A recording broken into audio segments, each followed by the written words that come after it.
जनता के बीच में एक परसेप्शन है, वो परसेप्शन ये है कि राजेश्वर पैनोली जी राजनीति में जिस धैर्यता का परिचय देना होता है, राजेश्वर पैनोली उसको दे नहीं पाते हैं। लगातार टिकट की दावेदारी करते हैं और टिकट नहीं मिलता, फिर निर्दलीय ताल ठोक देते हैं। तो एक तो ये चीज़ हो गई। और दूसरा सवाल मेरा इसी से रिलेट ये है कि 2017 में आप चुनाव लड़ गए, पर उसके बाद आपने एक और स्टेप ले लिया। 2018 में आपने जो है भाजपा में शामिल होने की बजाय आप कांग्रेस में शामिल हो गए। तो ये क्या था? हालांकि फिर आपने जो है अपनी भूल सुधार करी, फिर वापसी करी। देखिए 2017 की जहाँ तक बात है, 2017 में मुझे काफ़ी उम्मीद थी कि 2012 में भी कैंडिडेट नहीं है, तो जो सिटिंग गेटिंग या जो पुराना वो है वो कहीं ना कहीं ख़त्म हो गया।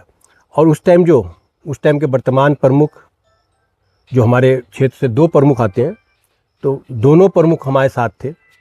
कई क्षेत्र पंचायत हमारे साथ थे, कई लोग दूसरे लोग थे वो हमारे साथ लगातार रहे। तो उन सबका ये लगातार ये कहना था कि आपकी छवि अच्छी है, आपको लड़ना चाहिए। अब दूसरी बात आपने कही कि राजनीतिक स्थिरता नहीं है, तो मुझे कभी भी नहीं लगा कि राजनीतिक स्थिरता ज़्यादा ज़रूरी है कि जनता के साथ संवाद करना ज़्यादा ज़रूरी।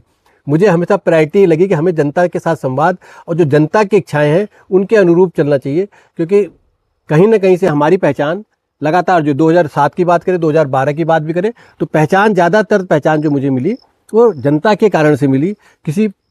किसी हम संगठन विशेष के कारण से कहीं बहुत ज़्यादा पहचान में मैं कभी भी नहीं रहा, मतलब उस समय भी नहीं रहा, और अब भी मुझे नहीं लगता कि मैं बहुत से ज़्यादा संगठनात्मक पहचान से ज़्यादा हूँ। मैं जनता की पहचान से मुझे लगता रहा कि मैं ज़्यादा रहा। तो 2017 में क्योंकि प्रेशर इतना हो जाता है, जब आप राजनीति में रहते हैं तो आपके पास प्रेशर इतना हो जाता है दूसरे लोगों का जो आपके साथ जुड़े रहते हैं कि नहीं लड़ो। तो आप क्योंकि जनता की आवाज़ पर लड़ रहे थे, पार्टी की आवाज़ से आपको लगा, और दूसरा फिर से मैं वही बात दोहरा देता हूँ कि राजनीतिक परिपक्वता उतनी नहीं है। वो परसेप्शन मेरे पास कभी नहीं रहा कि राजनीतिक रूप से कि आप एक जगह पे टिके रहें तो आपके वोट के, मुझे लगता रहा कि जो जनता हमें टिका के रखेगी तो जनता हमारे साथ खड़ी होगी। ये बात जरूर है कि मैं आज मानता हूँ कि वो मेरी भूल रही। मैं राजनीतिक रूप से अगर एक जगह पर टिका रहता तो मैं आज कहीं का कहीं, कम से कम अपने क्षेत्र के लिए कहीं का कहीं कुछ